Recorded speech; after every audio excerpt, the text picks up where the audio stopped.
How's it going, guys? My name is Zach with the Movie Castle, and today we're going to be taking a look at Hack Slash Annual number 2, and this story is entitled Murder Messiah, and this is a really interesting, cool story. Basically, this is the opening for the Hack Slash series. Yeah, they opened the series on an annual. That's really cool, and in turn, we get a ton of pages. Like, this is a pretty hefty book, and we get to really set some things up. We get to see some cool points for some characters, and we get just a story that really does push it. At the end of the last series, we got this bit where Hack Slash Inc. had been broken into and all the files were stolen. Well, now we're gonna get to see the guy who stole them, and he has a pretty interesting quest. But of course, knowing all that information on Cassie's team, she has to wonder who's really safe, and of course, go down to Florida to try to protect Georgia. There's some really cool ideas in here, and the idea that,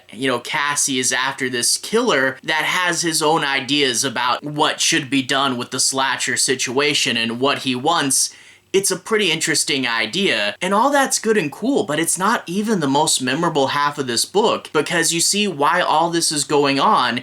There's a B story running simultaneously where Libby actually was able to use magic to escape from the exploding van back in the original series, but rather than simply escaping, she was cast 15 years into the future, and we get to see one of those cool, dark, possible future timelines. Vlad is like the only remaining member of Hack Slash Inc. So many people have been killed off, and a large section of America is quarantined after there's an outbreak of slashers. So Libby's riding around on her motorcycle, her updated form of a witch's broom, and she is avoiding the slashers, gets to find out that it's the Black Lamp Society that's running everything, and has to figure a way to go back in time. And I have to tell you, I love a good dark future story, getting to see alternate versions of characters we know, and knowing that things will probably change, but what version of these events will still come true, and what clues do we have to work with? A glimpse into a possible future is always such a cool thing. Getting to bring Libby back as like this Terminator-style character, And not like Arnold, more like Kyle Reese or something. But yeah, to get to see her running around trying to get back to the past, that was really cool. So yeah, Hack Slash doing a Terminator-style story as the B-plot to an already good story? This is quite the way to introduce your comic. And as I said, it does slide a few pieces into their starting places for the series to come, so I'm really excited for, I think Crossroads is the name of the first story. I can't wait to read that. It's pretty cool, but this is a great story. Definitely recommend it. Definitely go check this one out. A really big, cool, energetic story that I really loved reading. But if you guys want to see a little bit more, let's switch to the close-up camera. I'll show you guys some of the story and the art. No major spoilers, but if you want a deeper dive, let's go and switch to the close-up camera. Alright, here we are inside the castle taking a closer look at Hack Slash Murder Messiah. Once again, we're inside of Omnibus 4, so let's bring it closer to the camera. Writer, as always, is Tim Seeley, and if we pan over here, the artist is Jethro Morales, and we get to see that Murder Messiah is annual number 2. Kind of funny that even though they switch publishers, the annuals keep their numbers. And of course, this is only the second thing in this omnibus. Flip it to the inside, and we get to see this really cool cover. I love the grayscale painterly look and the folded poster lines. And yeah, someone's on the ground bowing before Cassie, and she's got her arms stretched out with her knife and bat. Yeah, I think this is really a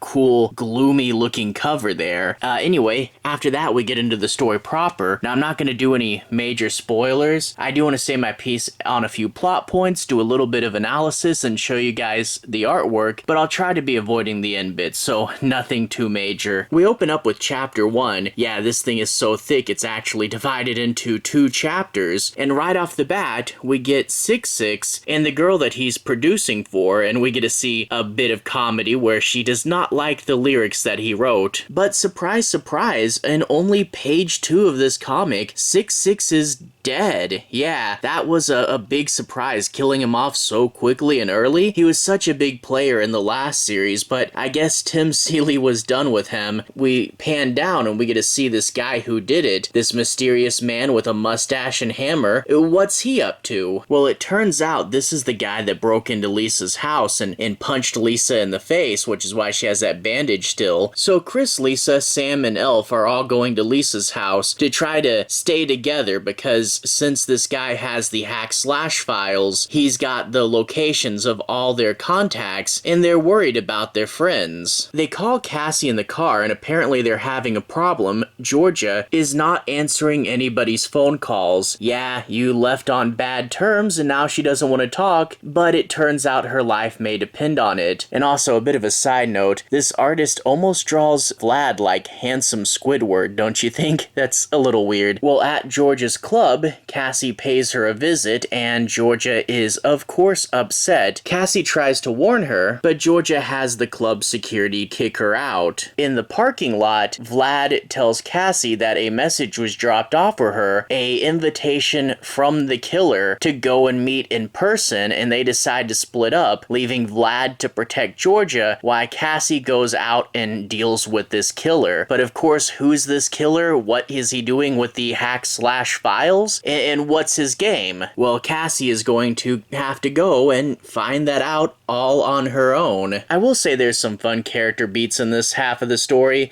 like Georgia questioning Vlad, like, are you really just jealous about not getting to spend as much time with her, or do you really like her? And of course, Vlad denies that. And we also get this bit in the kennel where it turns out Sam likes dogs, but Pooch does not trust him. But all that is really only just half the story. I mean, that's a fun hack/slash adventure that really does raise the stakes right off the bat. I mean, killing 6-6 so early, but then we get Highway 70 in the former state of Indiana 15 years from now, and we're introduced to this weird future where there's an outbreak of slashers and everything is all dark and gloomy. The slashers are about to kill these two innocents when all of a sudden, Libby steps in to save them. It turns out Libby, before the van crashed, used a magic spell to try to save her life, and, well, there was a bunch of magical artifacts in there too that probably helped, but rather than simply avoiding the explosion, she was launched far off into the future, and now she's trying to get home. Yeah, this is one of those super dark and grim futures. She's quickly arrested and meets Vlad, and Vlad's all depressed after years of torture, and he gets to tell some background on the story. Apparently, Lisa, Chris, and Cassie are all dead in this future, and he's all alone and has been tortured for years. The Black Lamp Society won, and now this section of America is just crawling with slashers. But Vlad has a theory. If they can find 6-6's guitar, that, combined with Libby's magic, may be able to open a portal to the past. So it's off on her motorbike she goes to try to escape the Black Lamp, get to the past, and warn Cassie. This is really cool. There's some fun twists and turns, and there's some fun interpretations of characters that you do meet along the way, and overall, you gotta love this crazy dark future, this alternate timeline where so many cool and crazy things can happen. It's very much like the Terminator, and it really is the shining piece of this annual, and I'm glad they got to do something more with Libby, and it had me on the edge of my seat, like the main part of the book where it's Cassie hunting down this killer. That's great, that's cool hack/slash stuff, but to get to see this crazy alternate future world and Libby's running from a whole world of slashers, that's cool Terminator stuff, and I gotta love that. So overall, two really cool pieces, and it's a great way to introduce this new section of the book. You gotta love it. Anyway, to everyone who's watched so far, thank you for watching. To everyone who's liked and subscribed, thank you. You really are helping the channel out. I'll leave a relevant playlist at the bottom. This should be my hack/slash playlist. If you want to see me talk about past plot arcs, you should be able to find them there. Anyway, have a good day. I'll see you guys again very, very soon. Relevant playlist here. Have a good day now.